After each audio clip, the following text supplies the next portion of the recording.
بسم اللہ الرحمن الرحیم۔ جہاں رمضان شریف میں دعاؤں کا بہت کثرت سے معمول رہتا ہے تو 3 دعاؤں کا خاص طور پہ اہتمام کیا کریں۔ ایک تو صبح سویرے جب سحری کھاتے ہیں، حضور اکرم صلی اللہ علیہ وسلم نے ارشاد فرمایا تسحروا فإن فی السحور برکہ، سحری کیا کرو کیونکہ سحری کے کھانے میں برکت ہوتی ہے۔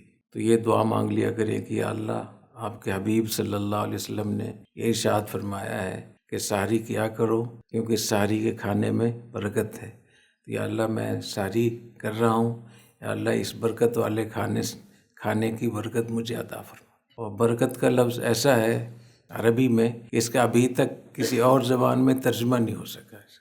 اتنا زبردست یہ لفظ ہے، اس میں اتنا عموم ہے کہ جسمانی صحت ہو، روحانی صحت ہو، علمی صحت ہو، ہر چیز میں برکت۔ اور یہ اصول بھی ہے کہ جب قرآن حدیث میں کسی چیز کا ذکر آ جائے، کسی خیر کا، کسی اچھی بات کا یا کسی اہم بات کا، اور اس کا محل ذکر نہ ہو، یہ نہ بتایا جائے کہ یہ کس چیز میں یہ خیر ہوگی، تو اس میں عموم ہوتا ہے۔ تو یہ فرمایا کہ سحری کے کھانے میں، سحور مانا سحری کا کھانا، اس میں برکت ہے۔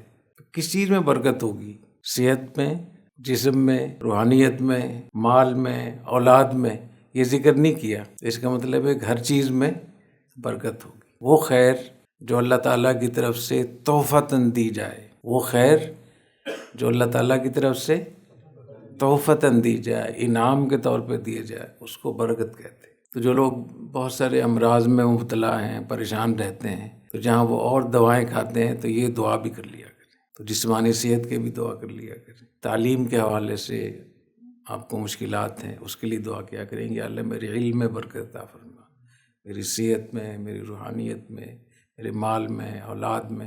دوسری دعا کا اہتمام کیا کریں افطار کے وقت میں۔ حدیث شریف میں آتا ہے للصائم فرحتان، فرحۃ عند فطری و فرحۃ عند لقاء ربی۔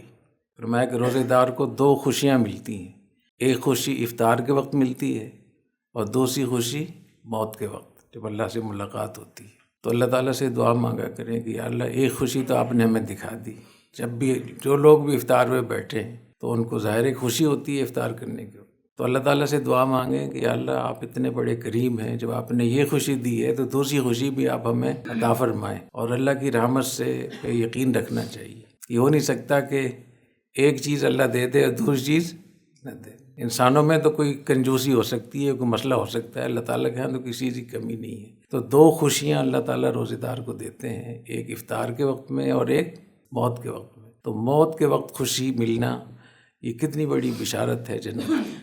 تیسری دعا رمضان کے روزے اور ایام بیض کے روزوں پہ یہ بھی نیت کر لیا کریں کہ نبی کریم صلی اللہ علیہ وسلم نے ارشاد فرمایا کہ رمضان کے روزے اور ایام بیض کے روزے یذہبن وحر الصدر، اس سے سینے کا میل کچیل دور ہوتا ہے۔ رمضان کے روزے بھی میل کچیل دور کرتے ہیں، اور ایام بیض کے روزے بھی، جو 3 روزے ہوتے ہیں نا قمری تاریخ کے، 13، 14، 15 تاریخ کے جو روزے ہوتے ہیں، تو اللہ نے ان روزوں میں یہ خاصیت رکھی ہے کہ دل میں جو حسد، بغض، کینہ اور جتنے بھی میل کچیل ہوتا ہے، گند ہوتا ہے، ہم گناہ کرتے ہیں، اس کی وجہ سے میل کچیل وہاں جمع ہوتا ہے، تو ان روزوں سے وہ میل کچیل دور ہوتا ہے۔ تو یہ بھی دعا کر لیا کریں کہ یا اللہ ہمارے دل کو صاف کر دے، ہمارے دل کو میل کچیل سے دور کر دے۔